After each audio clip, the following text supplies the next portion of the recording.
What if the blood pressure reading your doctor dismissed as acceptable is actually slowly wearing down your system?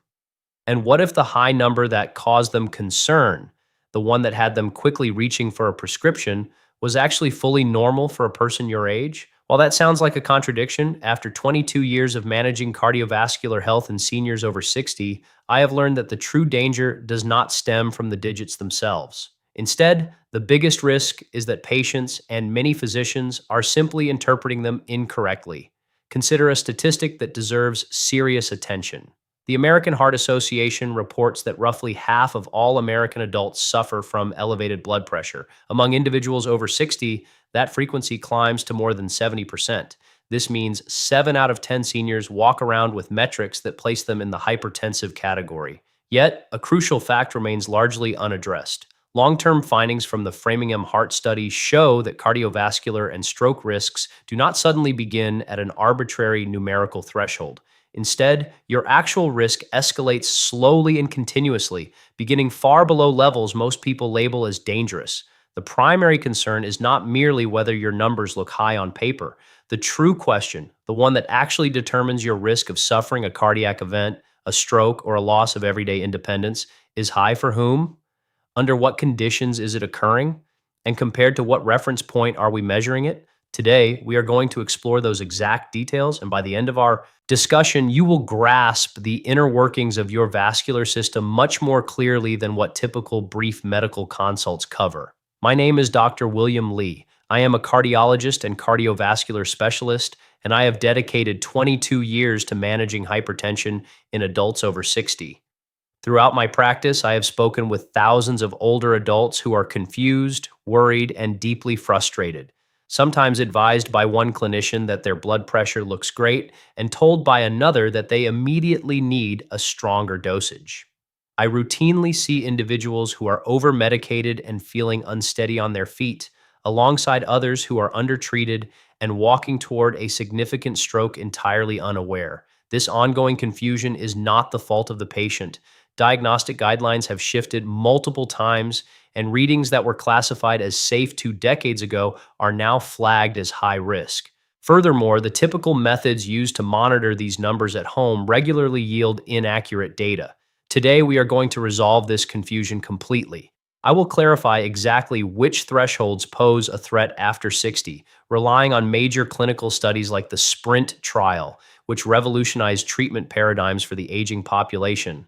I will highlight a vital, overlooked metric that clinics routinely ignore, one that you can calculate in under 5 seconds to predict cardiovascular risks much more effectively than either reading alone. Finally, I will expose common home monitoring mistakes that distort blood pressure levels, preventing millions of people from experiencing avoidable medical adjustments or resting under a false sense of security. This is a new space designed specifically to share the in-depth insights that typically require multiple cardiovascular specialist consultations to acquire. Every viewer helps our platform grow as we work toward our initial milestone of 1,000 subscribers. If you find these concepts valuable, please consider subscribing now. It only takes a brief second, costs nothing, and helps this message reach seniors who truly need it. Now let's begin by addressing a fundamental concept that is widely misunderstood.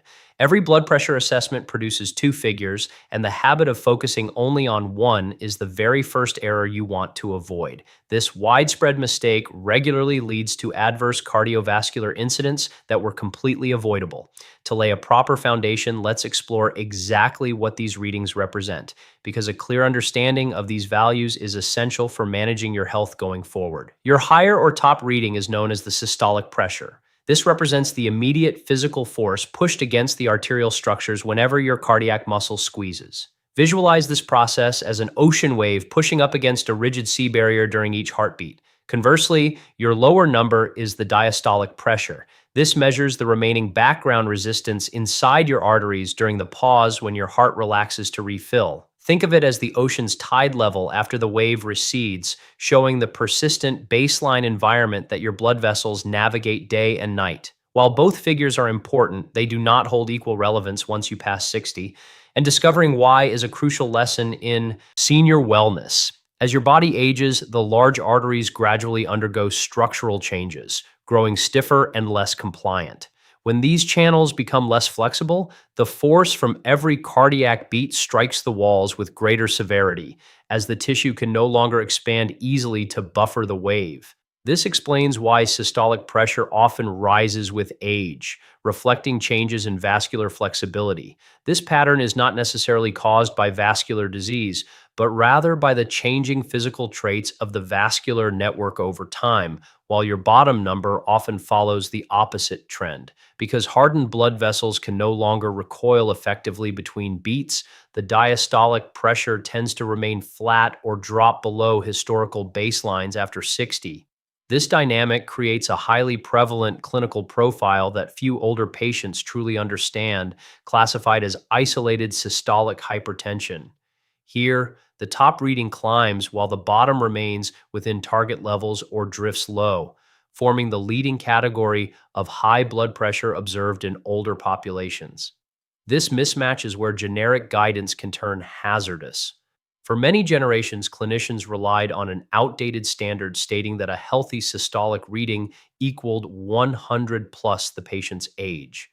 Under that rule, a 70-year-old maintaining a level of 170 was noted as being perfectly healthy. This obsolete logic has been completely disproven and it carried serious risks. Extensive clinical data sets now show that an unmanaged top reading of 170 in older seniors increases the incidence of strokes, cardiovascular congestion, renal stress, and accelerated cognitive issues, meaning the old system routinely offered a false sense of security while vital organs were slowly wearing down.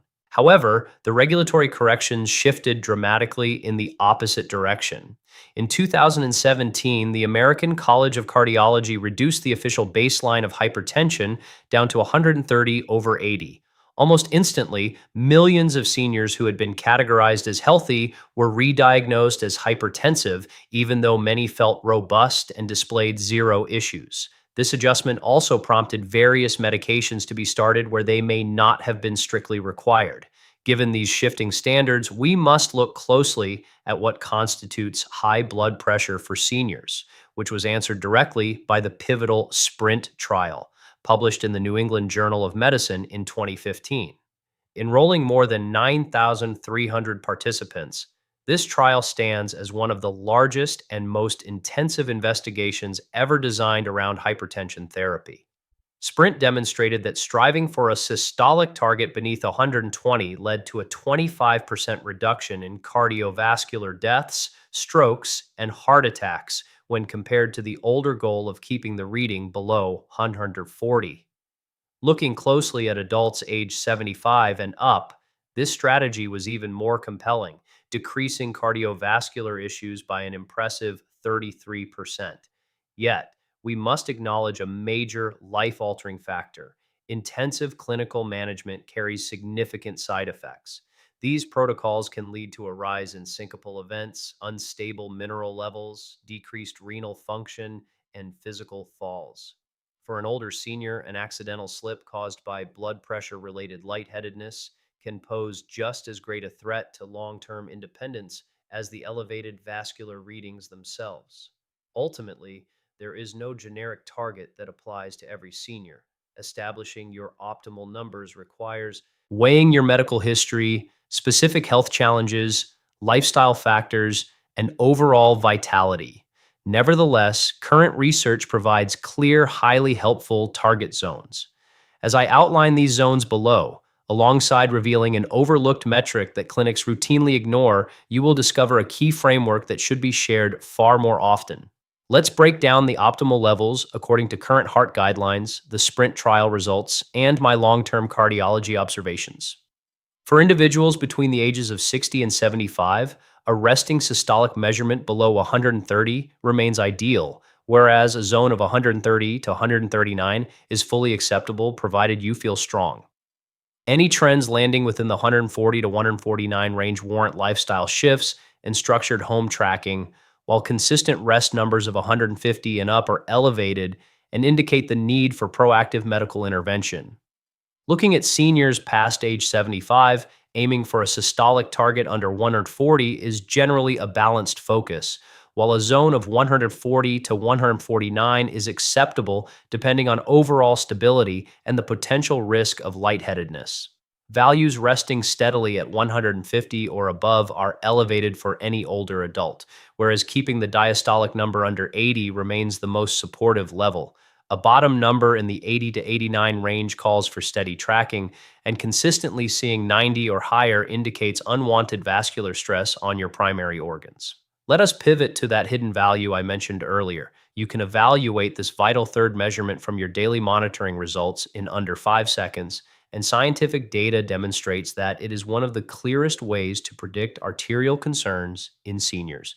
This is what cardiologists call pulse pressure. Simply subtract your bottom reading from your top reading to identify this value. For example, a result of 150 over 70 yields a pulse pressure difference of 80, whereas 130 over 80 gives you 50. This figure is extremely useful because it serves as an elegant index of structural stiffness within your aorta and blood vessels. As arteries stiffen, the peak pressure rises, while resting levels plummet, which naturally widens the distance between the two values and indicates an overworking cardiovascular system. Indeed, an influential paper published in the journal Hypertension using historical Framingham data found that this metric serves as a better indicator of health outcomes for seniors than either diastolic or systolic measurements reviewed individually. In terms of values, a difference of under 40 is ideal, while the 40 to 60 zone is standard but should be monitored over time. If the difference trends consistently past 60, it indicates advanced arterial stiffness and heightened risk. For instance, with a 160 over 70 result, most clinicians evaluate only the peak, ignoring the wide gap of 90 that clearly highlights loss of blood vessel elasticity and significant strain on the cardiac muscle. At the same time, we must look at a problem that few primary care doctors discuss with older seniors: the threat of an overly low resting number. Dropping under 60 is a significant clinical concern, and findings published in the Journal of the American College of Cardiology reveal that consistently seeing a diastolic reading below 60 is closely linked to adverse cardiac events because low baseline levels cannot properly feed the blood vessels that supply oxygen back to the heart muscle itself.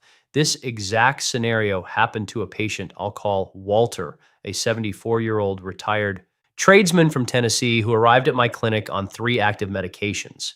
While his top number was highly managed at 128, his diastolic reading had dropped all the way to 52, leaving him frequently lightheaded and leading to 2 serious falls within the span of a single month.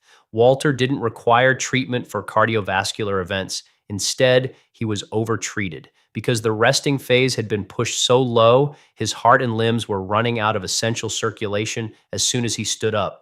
By carefully decreasing one of his tablets, we observed his lower reading rise safely to 68 over the course of 3 weeks, completely clearing his dizzy spells and balance issues while keeping his main numbers steady.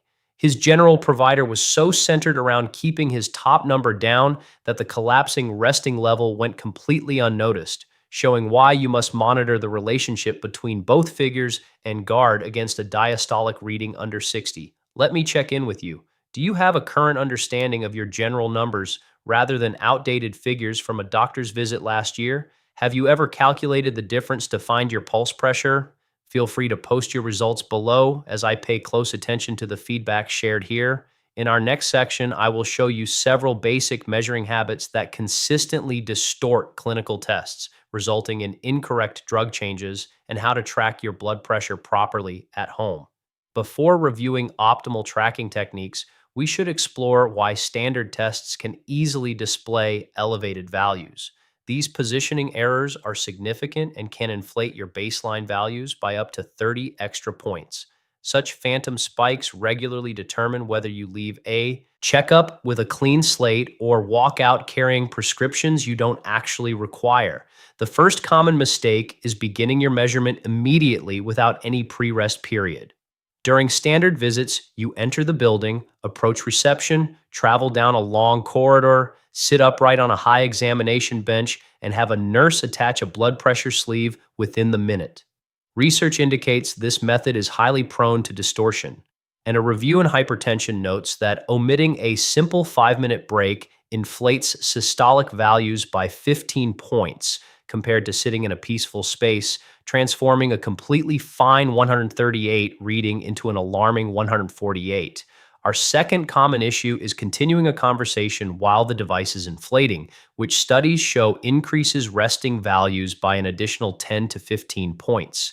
Frequently, you might casually describe your day to a clinical team member while they initiate the tracking device, triggering a physiological response that directly spikes the output without anyone linking the actions. Third is crossing your legs, a basic physical habit that elevates pressure metrics by another 5 to 8 points on average. Combining this posture with standard clinic chatter and minimal relaxation time easily elevates the device readout up to 35 points above your actual daily baseline, driving completely inaccurate conclusions based on highly flawed metrics. The fourth error stems from picking an incorrect arm or a poorly sized sleeve, which causes natural 10-point discrepancies depending on structural features. Only using one arm without comparing the other produces a limited history of your true vascular health, while employing a tightly fit wrap automatically generates artificially high results. Fifth, we have the white coat response, where your nervous system reacts automatically to clinical offices, causing subtle adrenaline releases and pressure spikes you might not even realize are happening. Data shows that this psychological effect influences up to 30% of people, meaning nearly 1 in 3 adults taking blood pressure medications might actually be experiencing isolated situational elevation rather than daily cardiovascular risk. These statistics emphasize why resting home diagnostics are so useful for building a truly accurate profile. I advise older patients to sit entirely quiet for 5 uninterrupted minutes, with their feet resting flat on the ground and lower back supported, positioning their arm level with the center of their chest, maintaining complete silence while the bladder is completely empty, away from digital displays. Secure 2 measurements separated by 1-minute pauses, and log the lower metric twice daily, first thing in the morning before any breakfast or caffeinated drinks, and once right before you turn in for sleep, rotating testing sides consistently. Document these figures over a span of 1 week to collect 28 separate data points and then average the values. This collective summary indicates your actual baseline cardiovascular status, far outweighing single clinic checks affected by a rushed commute or high steps. Should your weekly calculation settle consistently beyond 150 on top or 90 on bottom, seek a detailed evaluation, whereas finding your averages between 130 and 149 means you have excellent home logs to share with your personal healthcare team during your next consultation.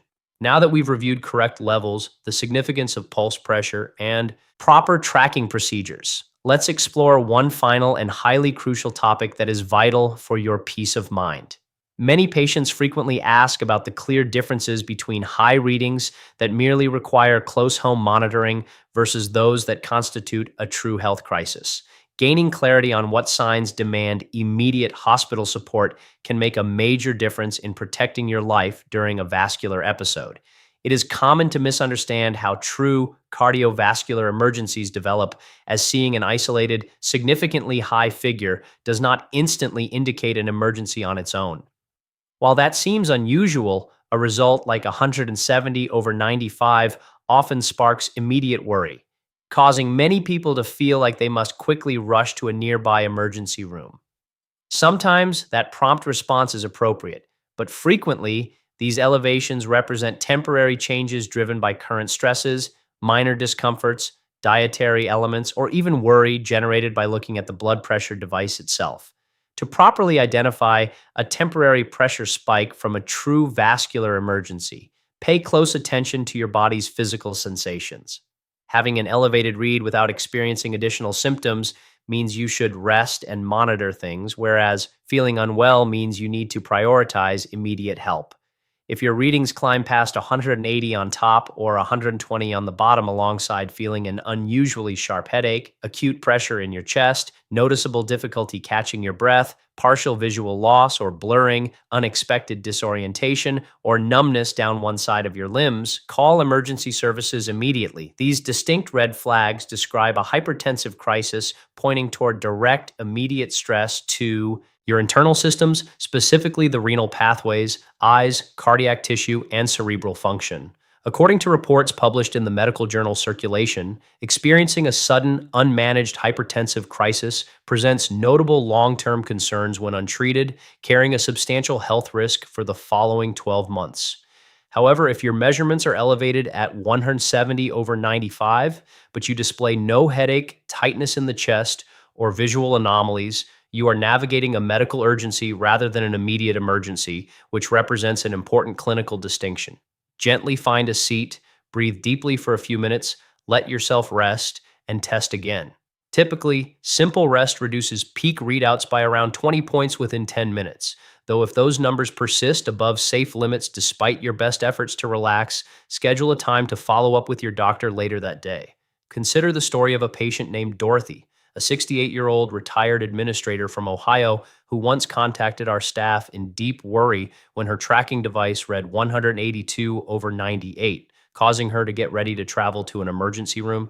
When we quickly confirmed she felt completely normal with zero symptoms of chest tightness, vision impairment, or severe head discomfort, I guided her to lean back in her favorite armchair, close her eyes, and focus on slow, regular breaths. Checking in a short while later, her revised level was much lower at 148 over 84, demonstrating a safer, much more stable result. The original peak had occurred immediately after an emotional phone conversation, which triggered a strong but brief rise in physical stress markers. Her baseline numbers had never actually rested at that dangerous 182 mark. It was simply her body's response to situational stress.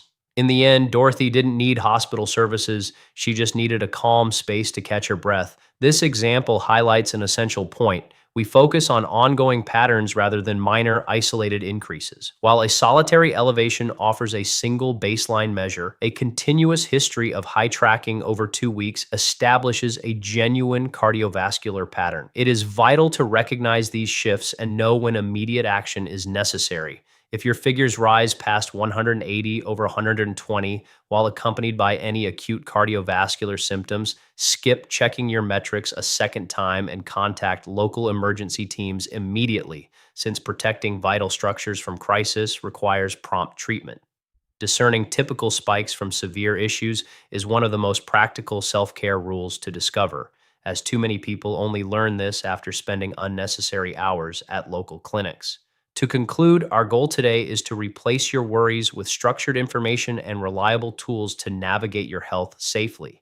You are now familiar with important aspects that very few peers fully appreciate. To review, your testing details include both top systolic force whenever your muscle pushes and lower resting resistance, with the systolic element playing a major role once vessel structures harden. At the same time, guarding against diastolic readings dropping under 60 is a priority that general physical checks regularly skip over, and you now have the exact targets to watch out for. For the 60 to 75 age bracket, target rested top readings beneath 130, while 130 to 139 remains completely fine, 140 to 149 warrants extra home monitoring, and consistently hitting 150 indicates that adjustments are needed. Once past 75, we strive to see values under 140, whereas seeing 150 and up across all age profiles suggests excess vascular stress, and persistent bottom readings at or past 90 remain high. You are also equipped to find your pulse pressure difference, which is computed simply by taking the difference between those metrics. Targets of under 40 describe robust cardiovascular health, while consistent gaps above 60 serve as warning signs of potential stiffening and systemic risk. Remember that everyday changes in physical state or minor events alter output continually, making patterns far more useful than individual records. This basic focus can prevent unnecessary prescriptions. You can actively protect yourself against the five central tracking slip-ups that commonly inflate device reads by more than 30 points, including failing to pre-rest before beginning your measurement, chatting mid-process, sitting with crossed knees, selecting an improperly fit cuff or non-comparable arm, and navigating the subconscious anxiety associated with clinical checkups. Rather than relying on single situational office readings, your best option is to adopt a regular home diagnostic tracking method. Give yourself 5 quiet minutes of pre measurement rest. Keep your posture upright and aligned at heart height. Secure two values spaced 1 minute apart daily, and collect those statistics over a week to form a robust, reliable average. Finally, you are ready to identify typical spikes from genuine crises. Elevated results without associated symptoms mean it is best to relax, check in again later, and discuss your trends. While hitting levels past 180 over 120 accompanied by focal visual disturbances, unexpected unilateral weakness, acute tightness in the chest, or very sudden headaches calls for prompt hospital care. Throughout my cardiology work, the core barrier to senior health is often a simple lack of patient-centered data.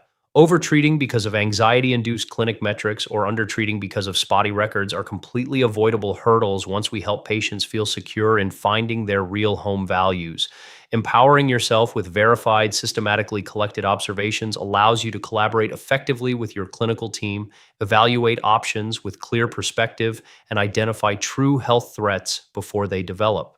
Take some time to evaluate your metrics this evening with proper setup and posture, determine your pulse pressure difference, and feel free to share your observations in the comments section so we can learn together. If this breakdown has demystified your readings, please consider sharing a like, joining our subscriber list as we expand our audience, or forwarding these points to loved ones over 60 who might find clarity in understanding their own trends. Gaining confidence with your physical signals makes managing vascular safety an achievable process. This has been Dr. William Lee, encouraging you to prioritize your cardiovascular health and always consult with your trusted physician before altering any prescription therapy.